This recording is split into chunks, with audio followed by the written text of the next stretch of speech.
Greetings, and welcome to my sanctuary.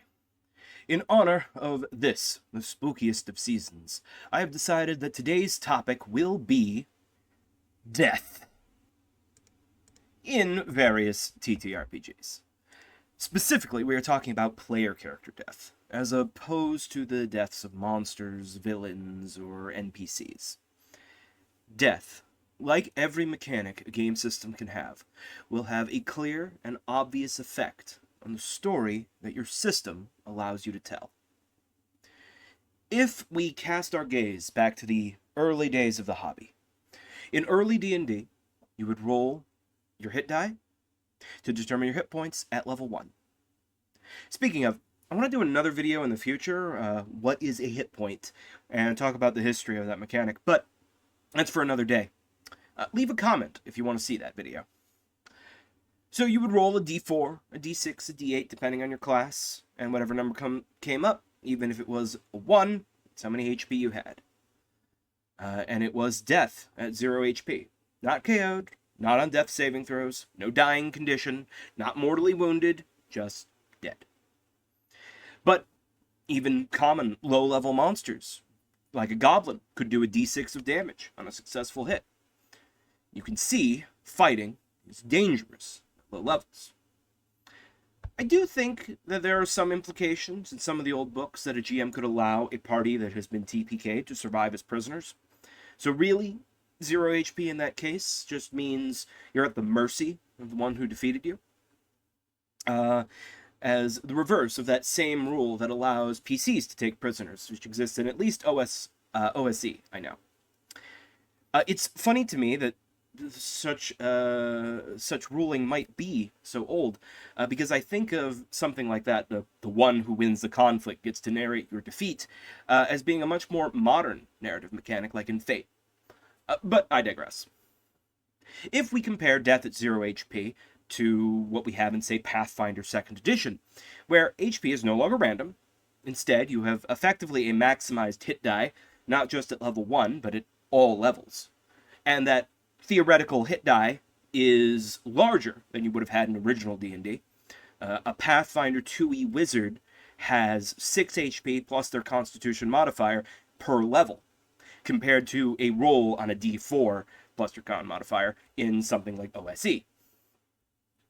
Couple this with Pathfinder 2's more generous, compared to original D&D, dying condition. I won't go through all the exact mechanics of how dying in Pathfinder 2e works, but suffice it to say, when reduced to 0 HP, instead of death, you are knocked out, you gain the dying condition, which can be reversed in various ways, allowing one to rejoin the fight or be healed after the battle. Understand, I am not casting a value judgment on either system here. I'm merely using these two different D20 systems to highlight how your rules around death impact the story, impact the campaign. In an old school D&D game, using BX, AD&D, old school essentials, or a lot of other OSR systems, fighting is, I don't want to go so far as to say it's something to avoid, but that it is something to be engaged in carefully. Every time dice hit the table for combat, the PC's lives hang in the balance. If you're level 1 and the goblins win initiative and get some good rolls, characters will die. This causes players to play in a specific way. You're going to lure foes into traps. You're going to use ambushes to guarantee surprise. You're going to fight dirty. You're going to hire retainers, men-at-arms to accompany you into danger to bolster your numbers. You're going to and screen the more fragile members. You're going to hire mercenaries to guard you on the road because bandits are a dangerous, lethal threat. You're going to utilize stealth.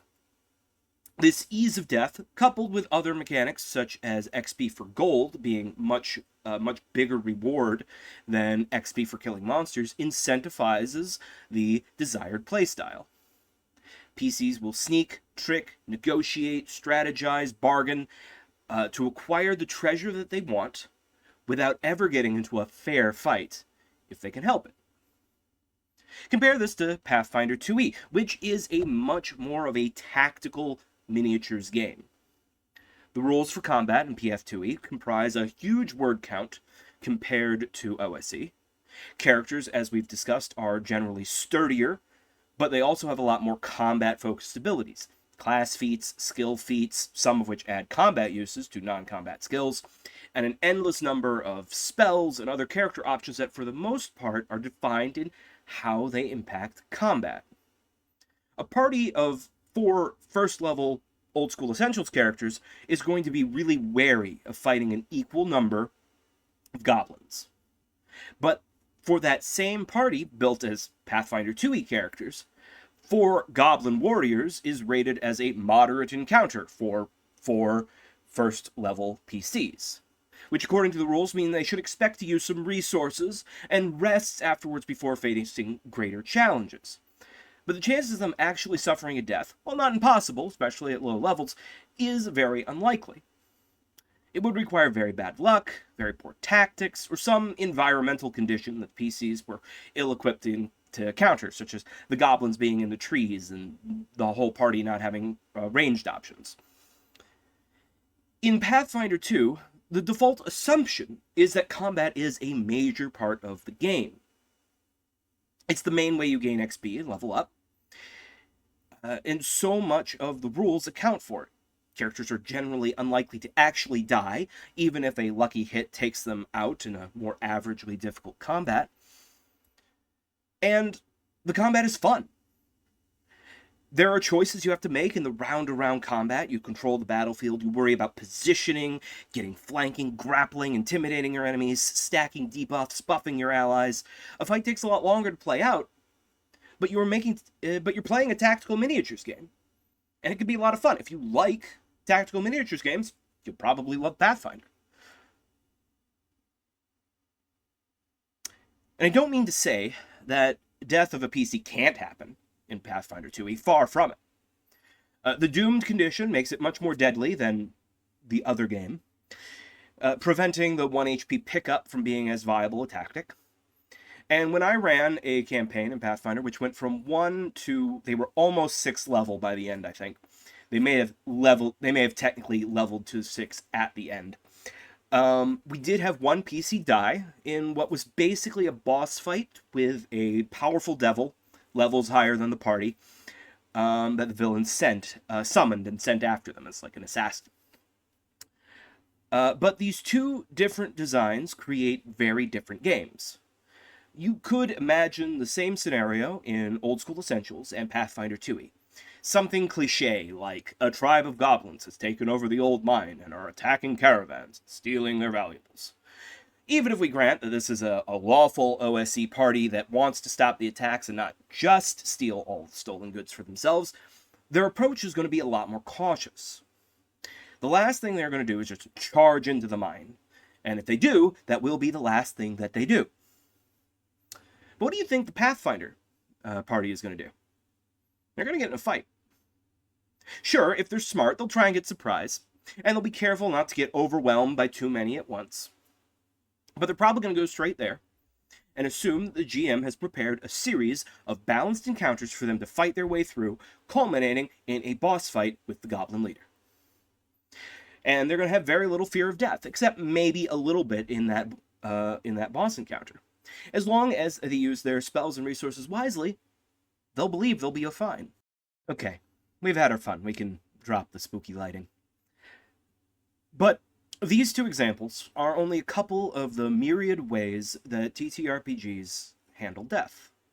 I want to speed run through a few different systems. In Fate Core, you can absolutely die as a result of losing a violent conflict. If you are taken out in a conflict, then the victor gets to narrate your defeat, which might include killing you. But anytime before then, before the dice are rolled on an attack that will actually take you out, a player can choose to concede a conflict and narrate their own defeat. And presumably you would narrate your escape, or a failure to stop the bad guys in their escape, but not your death. In Blades in the Dark, and to be clear, I haven't played the actual release version of Blades in the Dark. I'm going off my memory of one of the later playtests. So things have changed. Warning.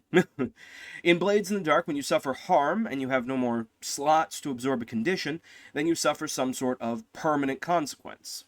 According to the text, that might be death, but might also mean the loss of a limb or other traumatic injury. The rules leave it vague enough for the table to decide what is narratively best, what fits with the particular nature of the harm and what they want to do. GURPS, which is my favorite TTRPG system, which we have mentioned several times on this channel, has very simulationist rules. A burst of automatic fire, a laser gun, a shotgun blast to the chest might, rules as written, simply kill your character outright. But when I run it, I frequently use a certain cinematic optional rule, which is in the core book, called flesh wounds.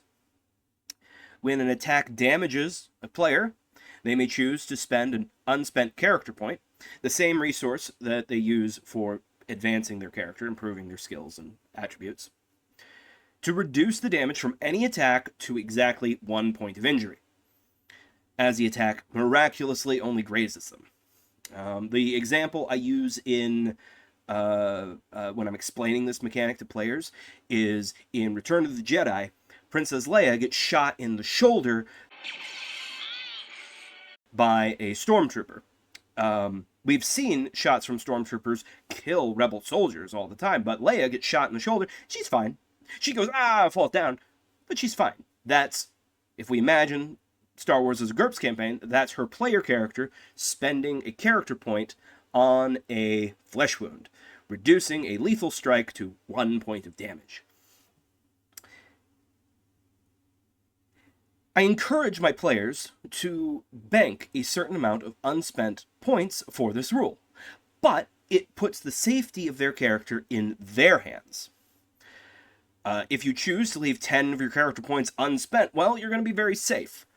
If you spend every last point, obviously you get all the benefits of those spent points, higher skills or whatever, but you were playing the game on Iron Man mode. How many flesh wounds a player character has access to becomes the player's decision. It's something they have to weigh against their desire for more skills and attributes, advantages, buying off disadvantages, etc. Other RPGs have mechanics that allow a player a limited pool of resources to allow them to escape from death or other negative consequences. The details vary, of course. Sometimes these are on a per-session basis, such as spending bennies to soak wounds in Savage Worlds, which refresh each session. Sometimes there are more permanent expenditures, such as burning Destiny in A Song of Ice and Fire RPG, or burning Edge in Shadowrun 4th Edition, and probably other editions of Shadowrun, but I'm mostly familiar with 4th. In both of these cases, one can buy more Destiny or Edge with earned experience, but it's expensive, and obviously those purchases aren't going towards improving the character in other ways, so it remains a permanent sacrifice. There is one thing that I haven't mentioned yet, and that needs to be covered as part of this topic, but I wasn't sure where to fit it into the script, so I'm just going to shove it in here. In many fantasy RPGs, the finality of death is an open question. Obviously, you have things such as ghosts, intelligent undead, but that's not what I'm talking about here. What I'm talking about is the elephant in the room that is resurrection magic. Many games include such magic. Details vary, of course, but often once characters reach a certain level of power, death is something that can be undone. When I ran that other game, typically, once my players were around level 5, and definitely by the time they were level 10, death was mostly just a status condition, like being poisoned or paralyzed. Sure, it sucked to deal with, costing a limited resource of diamonds and a big spell slot, but as long as it wasn't the party's cleric or druid that was dead, they could be easily picked up with Revivify during or immediately following combat. The game does put certain limitations on the spell, which become more permissive as they improve over levels. Revivify requires an intact body, less than a minute dead. Raise Dead requires a mostly intact body. It specifies it can't restore missing body parts, but has a 10-day time limit. The Resurrection spell has a 100-year time limit and only requires part of the body capable of restoring the missing pieces, so you can restore someone from just their bones. And of course, true resurrection is a 200-year time limit and can restore the original body if it has been destroyed. But the existence of these spells doesn't make death not an issue until they have access to at least resurrection, requiring a cleric of at least 13th level. If the body is incomplete, such as losing a major part of the body, like if the monster bites off their head and then escapes with it, this prevents a Revivify or Raise Dead spell from working. Even when resurrection is on the table, complete bodily destruction, such as from the Disintegrate spell, which reduces a body to ash, or falling into a hazard like a pit of lava, or simply the body being stolen by the enemy, all prevent the party from returning the deceased character back to life, making them as good as permanently dead, barring at least some sort of quest to recover the body, or earn a true resurrection from an ally or patron. Or they simply level up enough to gain 9th Circle Clerical Magic and can cast True Resurrection. However, in my experience of running a lot of the other game, this basically never came up. There were times when it could have. There was a high-level Paladin player who was almost knocked into a lava pit during a Red Dragon fight. I had spellcasters use the Disintegrate spell, but they never actually successfully disintegrated a PC. It was either counterspelled, or they didn't do enough damage, or most of the time it was used to, negate a force wall or something like that. I have high-level PCs become dead plenty of times, but this is mostly the result of attacks. A monster with multi-attack keeps attacking after they take out the monk or whatever. Or the power word kill spell, which the text implies isn't destroying the body. It just, you are now dead. So I've always taken it to be like a heart attack. Pathfinder 2e also has magic to prevent or undo death. Spells such as Breath of Life, Raise Dead, Revival, along with the Reincarnate and Resurrect rituals. But with the exception of Breath of Life, which is more of a reaction to prevent a character from actually dying, and Revival, which is a rank 10 spell out of the realm of possible things for players to cast in 99% of campaigns, all of these rituals or spells are marked as uncommon, meaning that their inclusion requires either GM permission or very specific character build choices. These aren't easy options for any PC who is any cleric to simply take by default. So it's much more likely that even your high-level party won't have the means of undoing death by themselves. And even if they are allowed, rituals can fail. A critical failure on the resurrection ritual is going to end up creating a new villain out of the possessed body of the target. The Raise Dead spell has similar requirements to the other game, requiring an intact body. And I haven't run high-level Pathfinder 2e myself, but my feeling is that death would remain more of a threat to most parties, even into high levels. Even if the party has access to the Resurrect ritual, each working of the ritual would be a major scene in your campaign, requiring a full day of time, a sacrifice of significant resources, and the working of 3 ritual participants. It's not something a lone cleric PC in the party can do alone. They need assistance. So far, I've mostly been talking about death in systems where you expect a longer running story, where you expect characters to continue from week to week. But I want to take a moment aside to describe a different system that is designed for a more one-shot environment. I've only played this game once and I've never run it, but the system in question is called Dread. It's a horror RPG with very unique mechanic. The game is played with a Jenga tower placed on the table, and in place of any dice rolls, cards, or anything to that extent, when a player character in the story takes a risky action, they have to pull one or more Jenga pieces from the tower, as in a normal game of Jenga. But if they knock over the tower, if it collapses, then their character dies. This creates a real mood, ever elevating tension as the evening goes on. The tower becomes more and more unsteady as players pull pieces, until at some point, a sudden crash, someone dies. The tower is rebuilt and the survivors keep going, watching as the dread begins to build again and again as the tower once again becomes more and more unstable. It's a great system for a one-shot, and even people who don't really know anything about TTRPGs can totally understand these rules very easily, and would be a great introduction to the hobby for them, perhaps. Consider trying it out at your Halloween party this year. Final consequences other than death. Some systems include mechanics that can force a character into retirement. This is functionally similar to death, but with a different narrative explanation. Two systems come to mind. In Blades in the Dark, whenever a character accrues too much stress, they have a breakdown, they have to leave the current adventure, and they come back later with a new trauma. When a character has accrued too much trauma, then they have to retire, either leaving the criminal life behind or taking the fall for their gang's crimes and ending up in prison. Another system that has a similar yet very different rule is Torchbearer. In Torchbearer, your character has an attribute called Nature. Nature represents how much like their ancestry they are. How dwarfy is your dwarf? How elfy is your elf? How human is your human? You can use your nature in place of other attributes or skills for certain actions that are within your nature. Running, if you're a human, for instance. Or you can tap into your nature to help in certain situations, at the cost of your nature being reduced as you become more of an adventuring weirdo.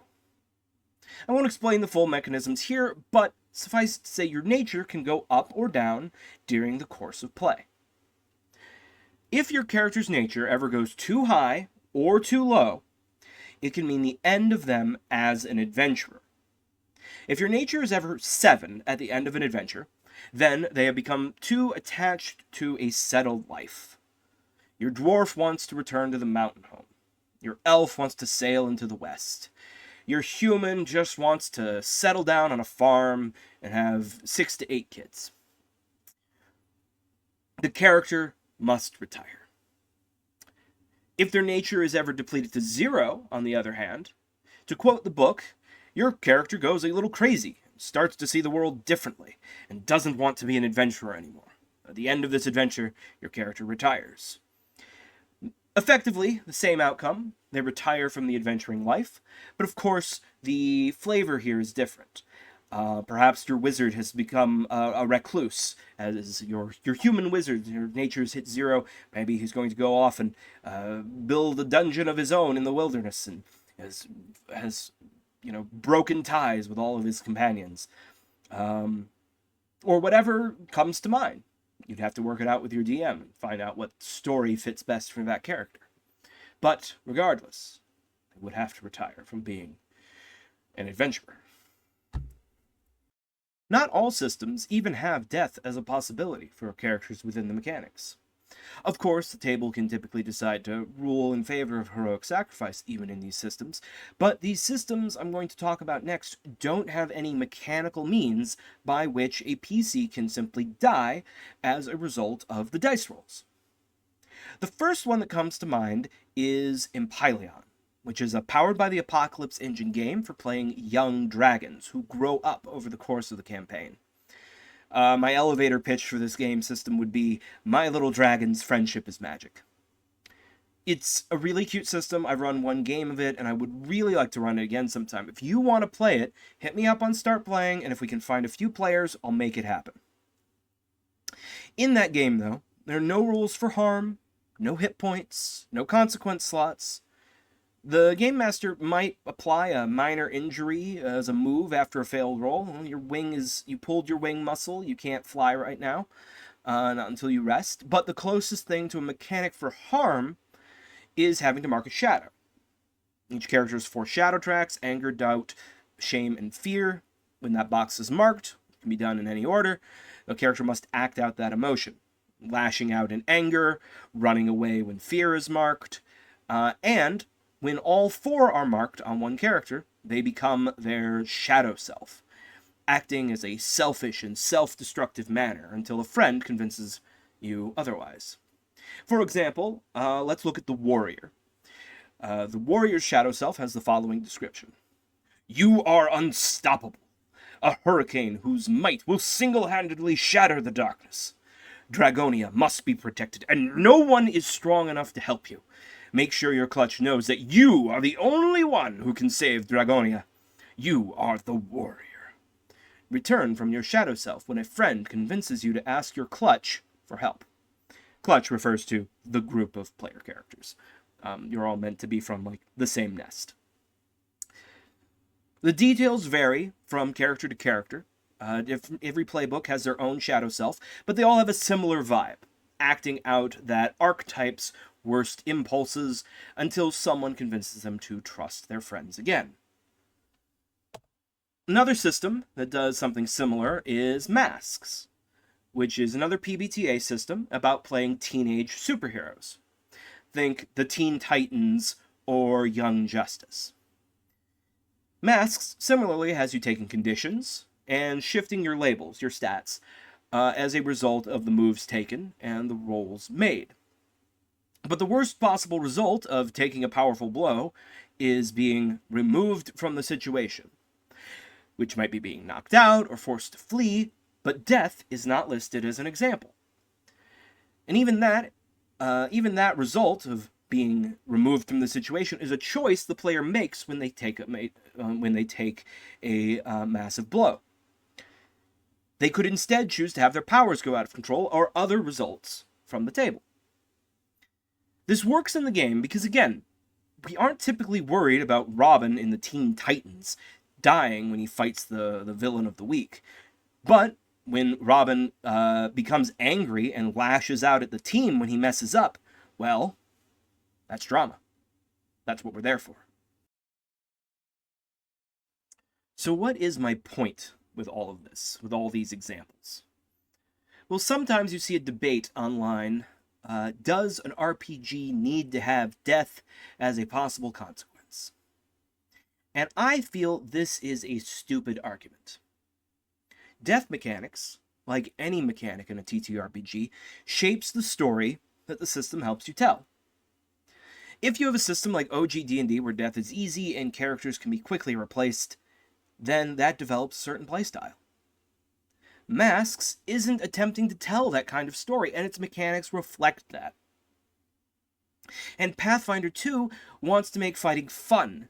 They do use the possibility of death as a threat to create tension and put stakes to your tactical choices, but they keep it relatively difficult to die in a balanced encounter, which is what the book pushes the GM towards providing, because the system wants you to play their heroic tactical fantasy miniatures game, which requires you to engage in a lot of combat. Different games or campaigns within the same game are trying to tell different types of stories, and their mechanics should reflect that. It is important that your players understand the type of game that they are playing. If you're bringing players into a new system they aren't familiar with, you should talk about how the system handles death and dying during Session 0. A character making their first level 1 Pathfinder 2e character is going to spend a long time building that character. And they can probably afford to become attached to them, knowing that they are going to be around for a long time, most likely. A player joining my Old School Essentials campaign is going to need to understand that they might die in their first combat from a single goblin arrow, or from a poison trap, or a snake bite, and that while it's important to care about your character, you have to be prepared to let them go. It's like doing a run in a roguelike video game. Try not to die, hold on to life with all of your might, but be ready to roll up someone new when it inevitably ends. And of course, the character you make in Session Zeros of a Masks campaign or an Empyleon campaign is going to be your character until the end. That requires you to put serious thought into your character's themes, their connections to the other players and the NPCs, and the story arc that they're going to go on. The player should be invested in seeing that story and their character arc as it plays out and is shaped by the game mechanics. And it would be unwise, foolish even, to give that much thought to a level 1 OSE character. But it would be equally unwise to not give such thought to a Masks character. If you don't know who your Masks character is, you're not going to have as much fun. Lastly, if as a GM you want to make alterations to a given system's death mechanics, do it. But be cautious, and consider what it means for the system overall. Ask yourself why the mechanics are the way they are, and what you were attempting to do by changing them. As an example, let's imagine a hypothetical game master who wants to play Pathfinder 2e for some reason, but wants something more lethal. So they decide, they remember death with 0 hit points was death when I played D&D, so I'm adding automatic death at 0 HP to my Pathfinder 2e game. Valid choice, but let's look at the consequences of that. Obviously, combat now becomes much more dangerous. What was a moderate encounter before now has much more real risk of permanent consequences. And an extreme encounter boss fight could quickly become terrifying if it goes even a little bit wrong. But the game's other mechanics remaining the same. Characters have a lot of combat options. Spells are mostly designed with combat in mind. Combat is a big part of any session that includes it, simply from the time it takes to adjudicate. And character building remains a process with a ton of choices to make. Dozens of choices from a staggering number of options, especially if you're starting above first level, because you're bringing in a new character to your level 5 campaign. This might be a fun exercise for experienced PF2E players. Players who've played a lot or read a lot about the system, have builds they want to try out, and they might enjoy that tension of each of their choices in combat. It's like when you play a video game you're already familiar with, but on higher difficulty and with Iron Man mode turned on, or other self-imposed challenges, right? But I think that would be a strange choice for this game for most players. At least not without adding some additional rules, or putting more emphasis on things such as the chase subsystem, which I've never used when I ran Pathfinder 2e, but maybe you could allow the PCs to attempt to flee at the top of each round. Goblin Slayer TTRPG, in the mechanics for a round of combat, at the top of every round of initiative, one of the first things the GM is supposed to do is ask the players if they want to flee. If they want to, they can spend some of their fate points for the adventure and escape from any combat situations. If it requires a miracle, they get one. If they choose not to, they cannot attempt to flee until the top of the next round. They have to play through the next round of combat. You could maybe do something like that in this situation with this hypothetical GM. I don't know how the chase mechanics work in 5e, or not 5e, Pathfinder. I don't know if they're good. I haven't used them, haven't really read them, but some sort of subsystem like that might be appropriate. Maybe I'll dive into chase and pursuit and evasion subsystems for various games in the future. I know the one in 5e D&D is kind of shit, and I know the one in GURPS Action is pretty in-depth, but I like it.